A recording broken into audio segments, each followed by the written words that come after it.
아침에는 첨예하게 대입하고 있는 내 사랑하는 우리 군인들을 위해서, 육해공군들을 위해서, 귀한 분들이 없으면 우리가 존재할 수가 없겠죠. 그분들을 위해서 우리 함께 합심으로 기도하겠습니다. 존귀하신 우리 하나님, 은혜를 감사합니다. 특별히 이 아침에 눈떠 주의 성전에 오게 하시고 주님의 나라와 뜻을 구하게 하시오니 감사를 드립니다. 오늘 특별히 우리 국방을 담당하고 있는 내 사랑하는 군우들을 주님 위해서 기도합니다. 하나님 아버지, 나라를 지키기 위해서 최전방에서 오늘도 불철주야로 저들을 아버지 하나님이여 이렇게 있사오니 하나님 아버지께서 긍휼히 여겨주시고 주께서 주시는 그 은혜로 모든 일을 아름답게 세워나갈 수 있도록 은총 베풀어 주옵소서. 동족끼리 이렇게 총칼을 마주대고 있는데 하나님 아버지 어찌하시렵니까? 주님, 우리의 모든 죄를 용서하시고 특별히 민족을 주께서 다시 한번 긍휼히 여겨주시기를 간절히 빌고 원합니다. 모든 군에 분대에 있는 육군, 해군, 공군에 있는 또 해병대, 이런 모든 내 사랑하는 군인 형제들을 주께서 기억하시고 하나님 아버지, 저들이 정말 다윗과 같은 용맹스러움을 허락해 주시기를 빌고 원합니다.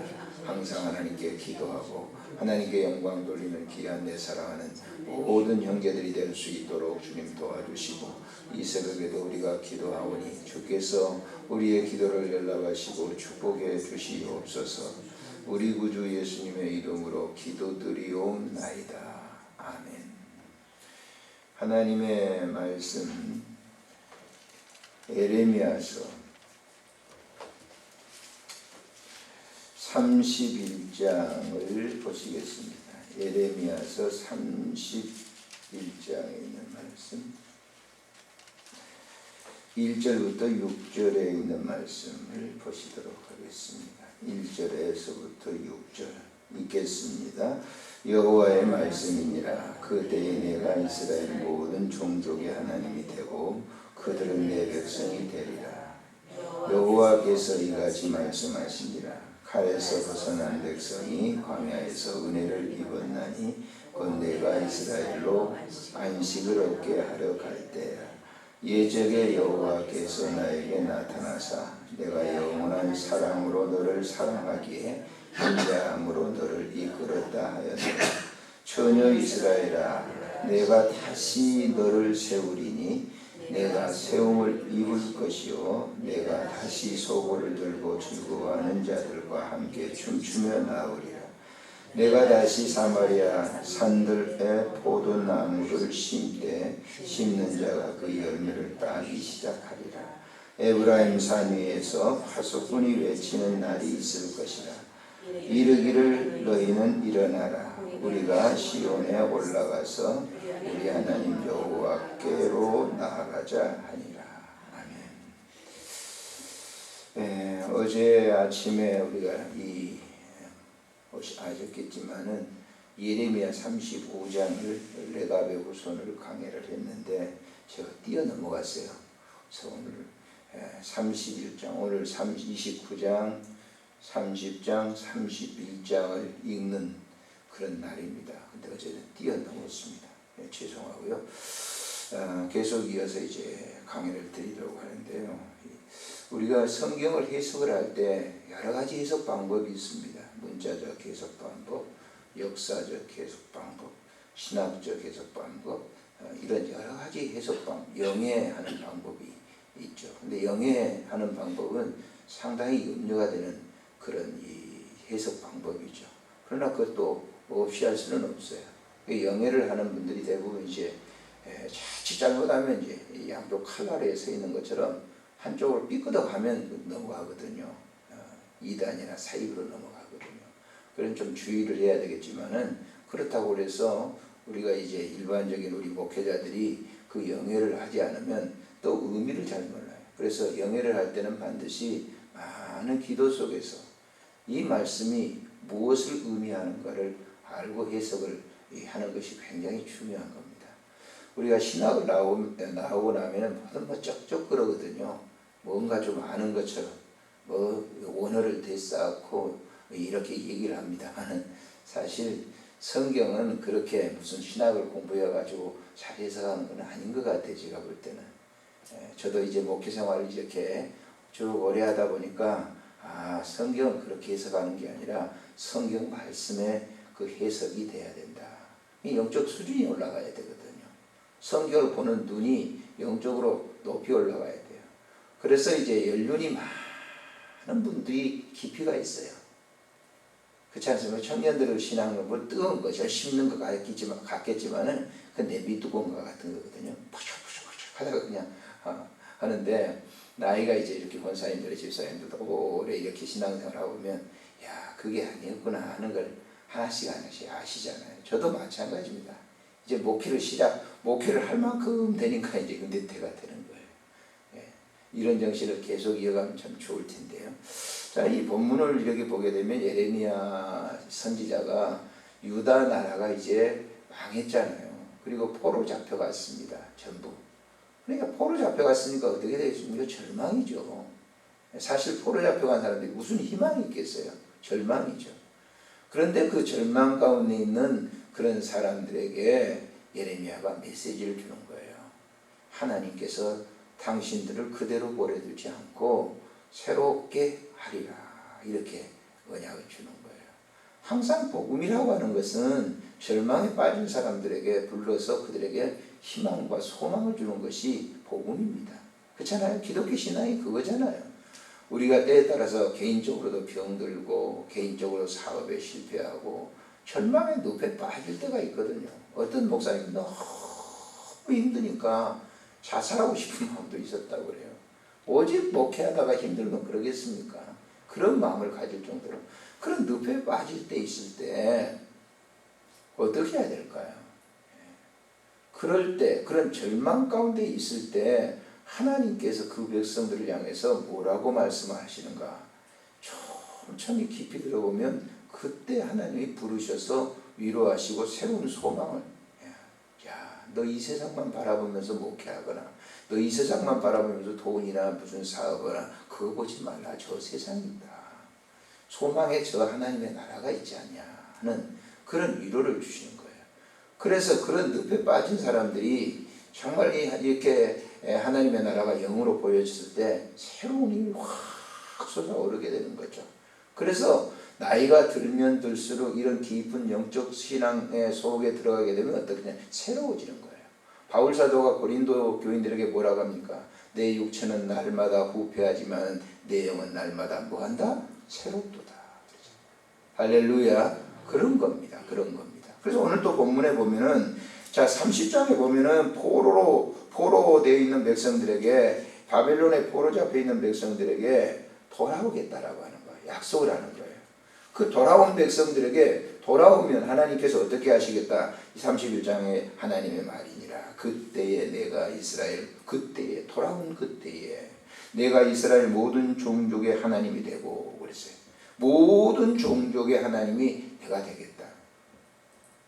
하나님을 믿는다고 말하는 사람들이 성경도 들고 다니고 막 그렇지만은 하나님이 없는 분들이 굉장히 많아요.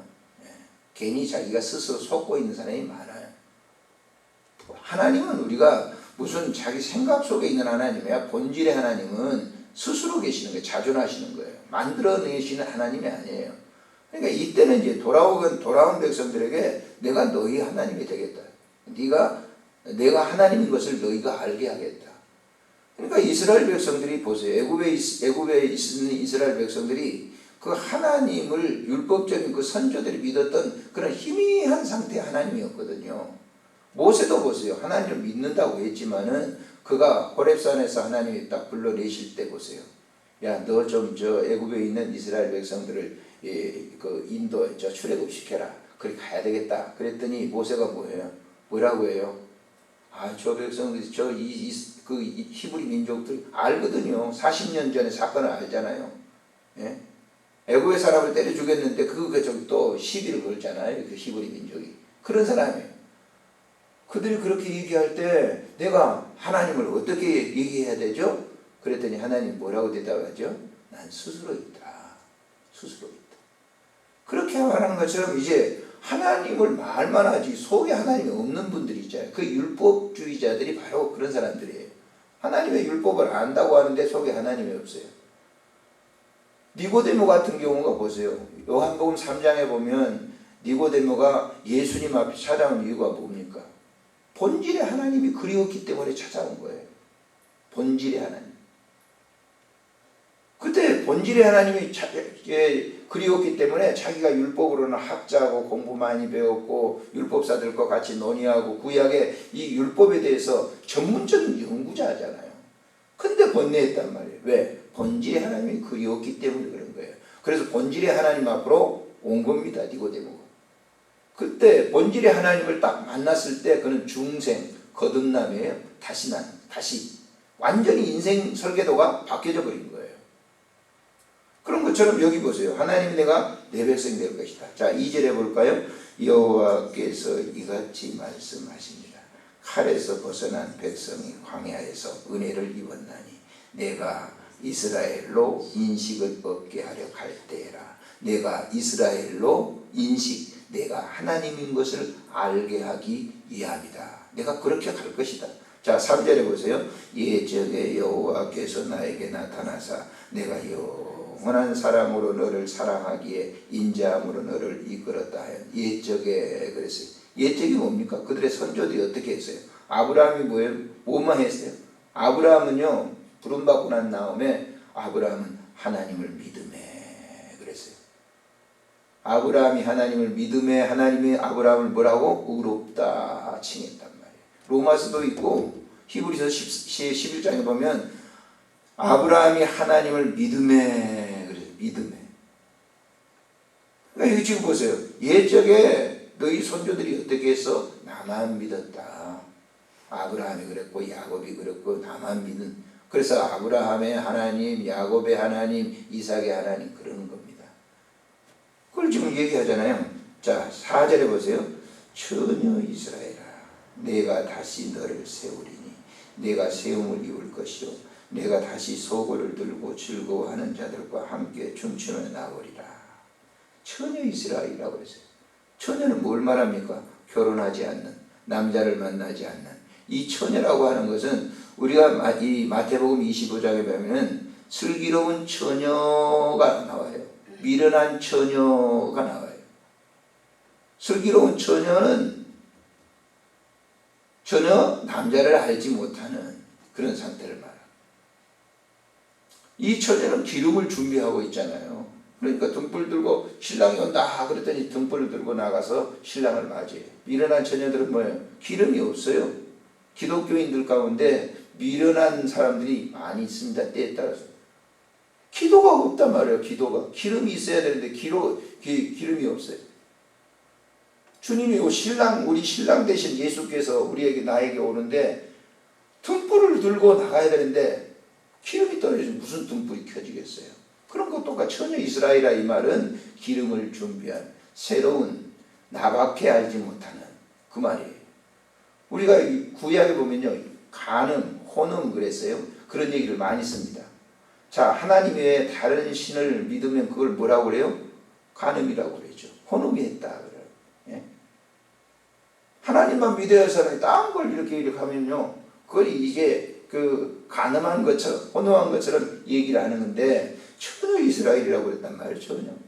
그러니까 전혀 그걸 알지 못하고 하나님만 바로 아는 너희들아 라고 하는 거예요. 5절에 보니까 내가 다시 사마리아 산들로 포도나무를 심는 자, 다시 심는다고 했어요, 포도나무를. 그 심는 열매를 따기 시작하니라. 그랬어요. 이것은 요한복음 15장에 보면 나는 포도나무요, 너희는 가지니. 너희가 내 안에, 내가 너희 안에 있으면 뭐예요? 열매를 맺는 거예요. 이 아침에 왜 우리가 새벽에 나와서 기도하시죠? 주님 안에 우리가 주님에게 접목되어 있는 것을 우리가 인정하는 거예요. 그건 뭐냐? 내 입술 속에서 고백을 다 합니다. 기도합니다. 그리고 맨 마지막에 뭘로 쌓이네? 여러분 기도 맨 다 하고 난 다음에 그냥 훌쩍 일어나 가셔요? 권사님들 뭘로 쌓인하죠? 예수 그리스도의 이름으로 기도합니다. 사인을 하는 거예요. 내가 아무리 많은 얘기를 했다 할지라도 예수 그리스도 이름으로 기도합니다. 그 사인이 없으면 그건 공탕 기도예요. 거의 중언부언하는 기도입니다. 많은 기도를 했어요. 밤새도록 기도했어요.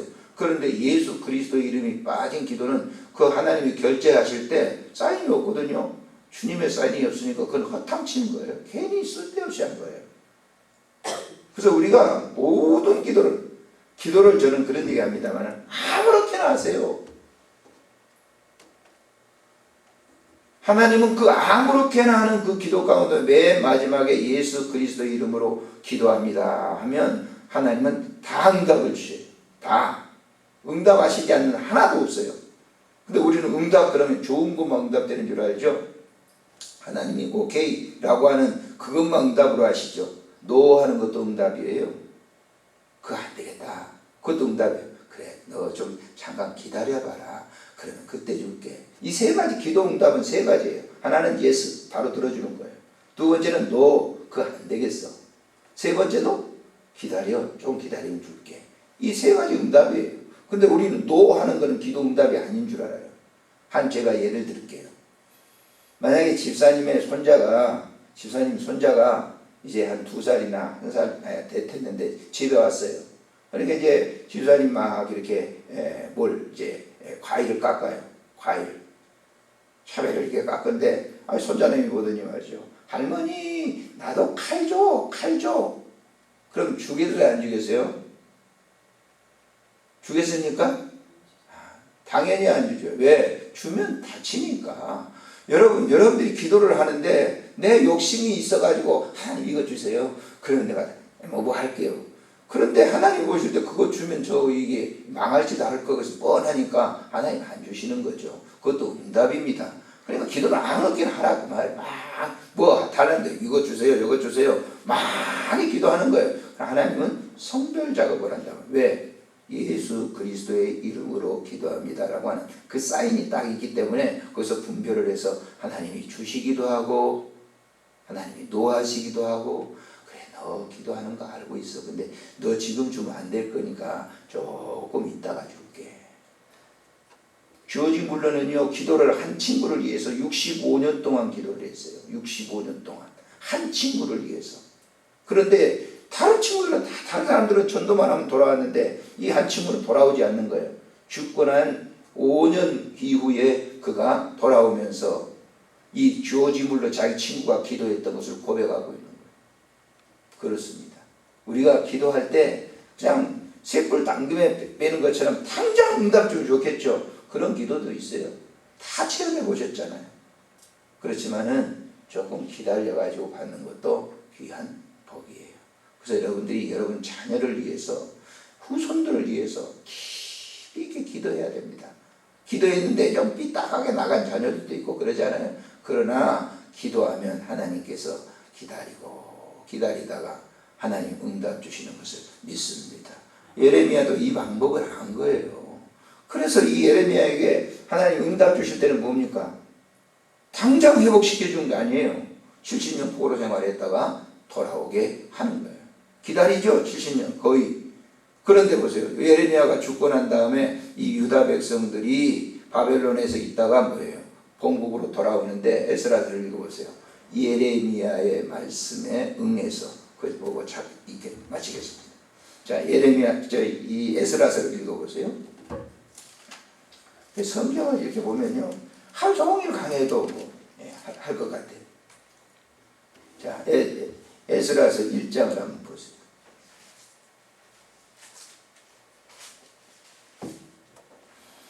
1장 1절 읽어볼까요? 시작. 바사왕 고레스 원년에 여호와께서 예레미야의 입을 통하여 하신 말씀을 이루게 하시려고. 할렐루야. 예레미야가 뭐 했겠어요? 하나님 우리 백성들을 돌아오게 해주세요 기도했는데 그 기도를 응답 주시기 위해서 바사왕 고레스의 마음을 뭐 했다? 뭐 해서 여기요? 감동시켰잖아요. 그래서 고레스가 하나님 안 믿는 사람이에요. 그런데 백성들 만군의 하나님께서 나에게 그런 지시를 했다. 유다 백성들은 다 본국으로 돌아가라 이렇게 했던 거예요. 언제 기도했는데? 70년 전에 예레미야가 기도를 했는데 하나님은 그렇게 해주신 거예요. 그럼 여러분 어떻게 할까요? 지금 기도하는 것 다 하나님께서 응답을 주시는 걸 확신하시기를 바랍니다. 기도하겠습니다.